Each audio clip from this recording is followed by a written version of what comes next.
దగ్గర ఎట్లా ఇచ్చాడు? ఉచితమైన కృపే. ఇది దొరకాలంటే ఏ కొట్లో దొరకదు, అంగట్లో దొరకదు, బయట ఎక్కడ కొనాలన్నా. కానీ ఎక్కడ దొరుకుతుందంటే ఆయన సన్నిధిలో మాత్రమే దొరుకుతుంది ఉచితమైన కృప. ఆ ఉచితమైన ప్రేమ మనందరం పొందుకుంటున్నాం. కాబట్టి ప్రియ సహోదరి సహోదరులారా, మనందరం కూడా ఏం చేయాలి? ఇంతవరకు ఎత్తబడిన వాక్యం విన్నారా? ఏమర్థమైంది?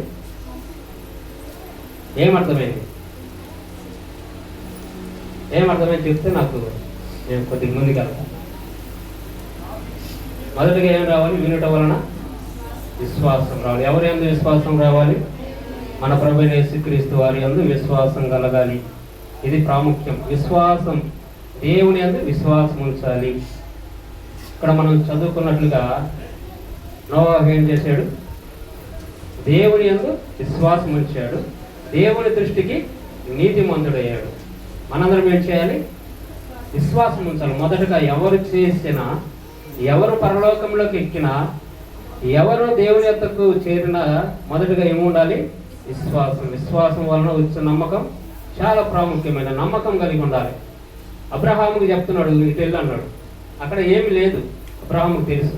కానీ అక్కడికి వెళ్ళేసి లోపు నాకు దేవుడు సమస్తమును సిద్ధపాటు చేసి ఉంచుతాడని అబ్రహాముకు తెలిసి విశ్వసించాడు. అది దేవుడికి ఏమైంది? దేవుని దృష్టికి విశ్వసించడం వలన ఏమవుతుంది? దేవుని దృష్టికి నీతిగా ఎంచబడుతుంది.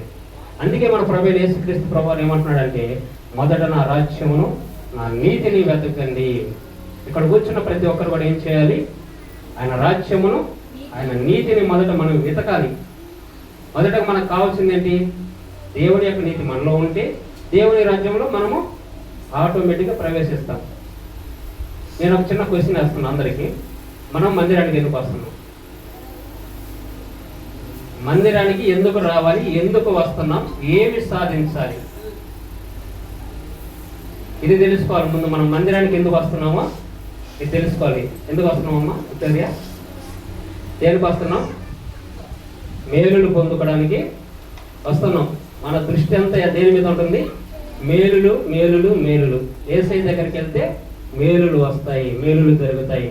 మనకు అసాధ్యం అన్నది ఏదైనా మనకు సాధ్యం అవుతుంది అన్న విశ్వాసంతో వస్తున్నామే. కానీ మనకంటూ ఒక గురి కావాలి. ఏం కావాలి?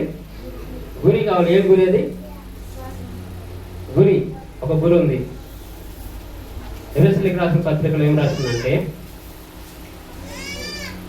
తర్వాత ఇంటికి వెళ్ళి చదువుతారు కానీ మనకేం రాశారంటే, కిందన్న వాటిని మరచి. దేన్ని మరవాలి? కిందన్న వాటిని మరిచి మనం దేనికోసం పరిగెత్తాలి? పైన ఏ ఉన్నాయంట. ఏమున్నాయి? దేవుని దగ్గర ఏయో ఉన్నాయి. మన గురి ఏమై ఉండాలి? ఇప్పుడు కిందన్న వాటిపైన చూపించకూడదు. ఈ లోకానుసారమైన జీవితంలో జీవించడానికి మనము ప్రయత్నించకూడదు. నోవాహు వలె మనం ఏం చేయాలి? దేవుని విశ్వాసం ఉంచాలి. అబ్రహాం మనం ఏం చేయాలి? విశ్వాసం కలిగి ఉండాలి. మన గురి ఎక్కడుంది? ఈ లోకంలో ఉందా? ఈ లోక ఆశల పైన ఉందా? వాళ్ళ ఆశలన్నీ ఎలా ఉన్నాయి?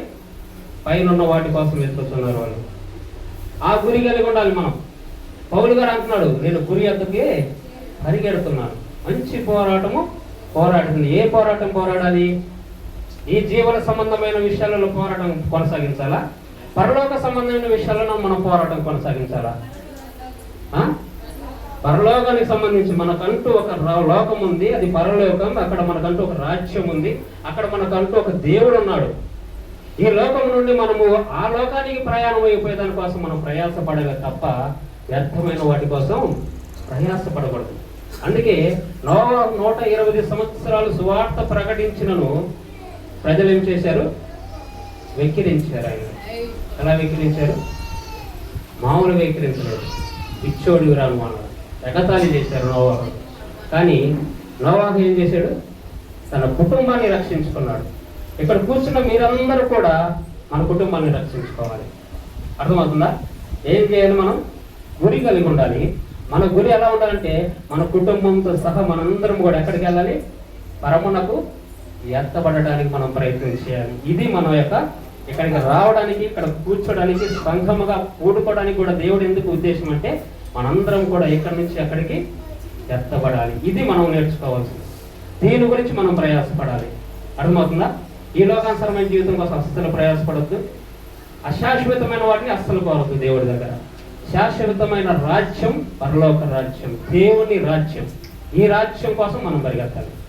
అర్థమవుతుందా? ఇంతవరకు సహోదరుడు ద్వారా దేవుడు మాట్లాడింది ఏంటంటే, నోవహు ద్వారా మనకు గుణపాఠం చెప్పాడు. మన కుటుంబాన్ని రక్షించుకోవాలంటే కుటుంబంలో కనీసం ఒకడైనా ప్రార్థన పరుడు ఉండాలి. నోవహు వల్లే తన కుటుంబాన్ని మొత్తం మనం రక్షించుకునేవారిగా ఉండాలి. దేవుని యందు భయభక్తులు కలిగి ఉండాలి. అర్థమవుతుందా? కాబట్టి మనం గురిగా ఒకటి పెట్టుకుందాం. ఇక నుంచి ఏ గురి? మన గురి పరలోకం, దేవుని రాజ్యంలో ప్రవేశించుట, దేవుని నీతిలో ప్రవేశించుట.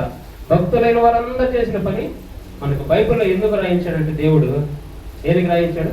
మనము కూడా చదువుకొని, చదువుట వలన, వినుట వలన ఏమొస్తుంది? విశ్వాసం వస్తుంది. 2 గ్రహింపు వస్తుంది. మొదట ఏం చెప్తున్నాడు? చదివేవాడు గ్రహించాలి, వినేవాళ్ళు, చదవలేని వాళ్ళు ఉంటారు కదా, వీళ్ళు ఏం చేయాలి? వినేవాళ్ళు గ్రహించాలి. కాబట్టి మన గురి ఏంటి? పరలోకములకి మన గురి. తప్పులు కొట్టి ప్రభు నామను మంచుకొని ఇంతటి గొప్ప మార్గాన్ని దేవుడు మనకి ఇచ్చాడు. ఆ మార్గం ఎక్కడి నుంచి వస్తుందంటే మన యేసయ్య ద్వారానే వస్తుంది. ఆయన మందిరంలో కూర్చున్న ద్వారానే మనకు పరలోకానికి ఆయన మార్గముగా ఉన్నాడు. కాబట్టి నేనే మార్గము, నేనే సత్యము, నేనే జీవము, వేరే ఎవరు లేరు. సమస్తములు యేసయ్యలో ఇమిడి ఉన్నాయి. కాబట్టి మనం ఏం చేయాలి? గురి ఎద్దకు పరిగెత్తాలి. మన కుటుంబము, మనము శాశ్వతంగా స్థిర నివాసం ఒకటి ఉన్నది. ఎక్కడ? పరలోకంలో స్థిర నివాసం ఉంది. దానికోసం మనం పరిగెత్తాలి. అర్థమవుతుందా? దేవుడి కొద్ది మాట దీవించి ఆశీర్వదించి బలపరిచి మనందరి వెనుకలకు తీసుకొచ్చినందుకు ఆ దేవునికి కృతజ్ఞత చెల్లించుకుంటూ, ఈ దినం మన దేవుడు చేసిన గొప్ప కార్యములను బట్టి, ఈ దినం మన చిన్న చిన్న ఆటంకాల వలన మనం కొంచెం కొద్దిగా ఇబ్బంది పడ్డాం.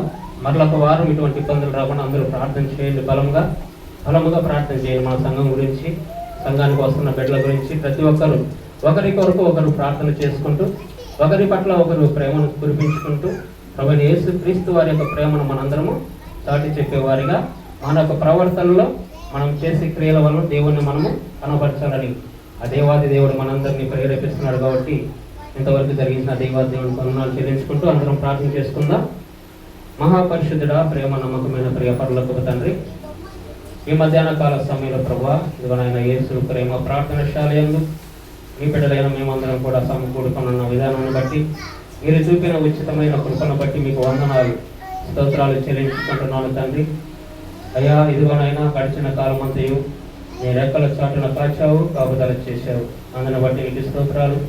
ఇక ముందు కూడా కాల్చి కాపుదల చేయబోతున్నందుకై మీకు వందనాలు, స్తుతులు, స్తోత్రాలు చెల్లించుకుంటున్నాం ప్రభువా. ఇదిగోనైనా గొప్ప ప్రేమ, కృప, కనికరము, సమాధానము మాకు తోడుగా ఉంచుతున్నావు ప్రభా. నీకు వందనాలు నాయన. యేసు ప్రేమ ప్రార్థనశాలను మీరు దినదిన అభివృద్ధిలోకి నడిపిస్తున్నందుకై మీకు వందనాలు, స్తుతులు, స్తోత్రాలు చెల్లించుకుంటూ మహాపరిశుద్ధుడైన తండ్రి, నీకే మహిమ, ఘనత, ప్రభావం చెల్లించుకుంటున్నామయ్యా. కూడి వస్తున్న ప్రతి బిడ్డను ప్రభావ జ్ఞాపకం చేసుకోండి నాయన. వారి కుటుంబాలను జ్ఞాపకం చేసుకోండి, వారి కుటుంబంలో ఉన్న సమస్యలను జ్ఞాపకం చేసుకోండి, వారికి కావలసిన అవసరతలను జ్ఞాపకం చేసుకొని ప్రతి బిడ్డకు కావలసిన ఈవులను దయచేస్తూ ప్రభువా నామానికి మహిమ తెచ్చుకోమని ఈ మధ్యాహ్న కాల సమయంలో ప్రార్థిస్తున్నామయ్యా. కృప చూపించండి, కనికరించండి, దయ చూపించమని అడుగుతున్నాను ప్రభువా. ఇంకా అనేక మంది అనారోగ్య సమస్యలతో బాధపడుతున్నారు నాయన. అటు వారందరినీ కూడా జ్ఞాపకం చేసుకోండి, ప్రతి బిడ్డకు స్వస్థతను అనుగ్రహించండి ప్రభా. ఇదిగో నాయన, కుటుంబాల్లో అనేక మంది కుటుంబాల్లో శాంతి లేక, నెమ్మది లేక ఎంతో మంది సతమతం అయిపోతున్నారు ప్రభువా. అటు వారితో మీరు మాట్లాడండి, కృప చూపించండి, వారికి శాంతిని అనుగ్రహించమని అడుగుతున్నాను తండ్రి. అలాగే ప్రభా, చాలా మంది ఆర్థికంగా ఇబ్బంది పడుతున్నారు, అప్పుల బాధ తట్టుకోలేక ప్రభా. ఎంతో మంది దినమున తండ్రి మరణాన్ని కోరుచున్నారు ప్రభా. అటు వారిని కూడా విడుదల కలిగించమని అడుగుతున్నాను. ఇంకను ప్రభా, అనేక మంది మీ పిల్లలు ప్రభా గర్భఫలములు లేక ఇబ్బంది పడుతున్నారు ప్రభా, బాధపడుతున్నారు నాయన, చింతిస్తున్నారు ప్రభా. అటు వారితో మీరు మాట్లాడండి. ఈ మధ్యాహ్న కాల సమయంలో అటు వారిని మీరు పలకరించండి ప్రభా. ఇప్పుడే వారి గర్భస్థలములను ముట్టి తండ్రి వారికి గర్భ ఫలాన్ని దయచేయమని అడుగుతున్నాను, సహాయం చేయమని అడుగుతున్నాను ప్రభా. కృప చూపించండి, కనికరాన్ని చూపించండి ప్రభా. అలాగే నాయన, ఇదిగో ప్రభా, యేసు ప్రేమ ప్రార్థనశాలకు నాయన, ఇదిగో మా గ్రామం నుండి బయలుదేరి వచ్చుతుండగా మీ దూతలను కాపుదల చేసి భద్రముగా మమ్మల్ని మందిరానికి చేర్చినందుకే మీకు స్తోత్రాలు ప్రభువా. అలాగే నాయన, మరి తిరిగి వెలుచుండగా మీ దేవతలను కాపుదలగా ఉంచి మమ్మల్ని క్షేమంగా ఇంటికి చేర్చబోతున్నందుకై నీకు వందనాలు, స్తుతులు, స్తోత్రాలు చెల్లించుకుంటున్నాను తండ్రి. అలాగే వాహనంలో మీ స్వాధీనంలోకి తీసుకోండి ప్రభా. వాహనంలో చుట్టూ మీ కంచెను వేయండి ప్రభా. వాహనంలో నడుపుచున్న మీ బిడ్డల్ని మీ స్వాధీనానికి తీసుకొని నాయన భద్రముగా చేర్చమని అడుగుతున్నాను ప్రభువా. నాయన మీ కంచె వేయండి, మీ గొప్ప రక్షణ కటాక్షంలో ఉన్న తండ్రి ప్రతి బిడ్డ చుట్టూ ఉంచండి ప్రభువా. ఇంకను అనేకులు రావలసిన వారు ఉన్నారు ప్రభువా. ఈ దినమున రాలేక వెనకబడిపోయిన వారందరినీ జ్ఞాపకం చేసుకోండి, వారందరినీ కూడా దీవించండి, ఆశీర్వదించండి, బలపరచండి నాయన. వారికి కావాల్సిన అవసరతను తీర్చండి. అలాగే ప్రభువా, వచ్చే వారం అందరం సమకూడుటకు మీ పరిశుద్ధాత్మ యొక్క సాహసం మాకు తోడుగా ఉంచండి. తిరిగి మరలా మీ మందిరముకు వచ్చే వరకు తండ్రి మీ గొప్ప రక్షణ కటాక్షం మాకు తోడుగా ఉంచమని మీ ప్రియకుమారుడును నా రక్షకుడును ప్రభువైన యేసు క్రీస్తు నామముల తండ్రి ఈ ప్రార్థన అడిగి వేడుకొంచున్నాము తండ్రి. ఆమేన్, ఆమేన్, ఆమేన్. అందరికీ వందనాలు. ఇప్పుడు కానుకల సమయం గనక కానుకలు స్వీకరించుండగా అందరూ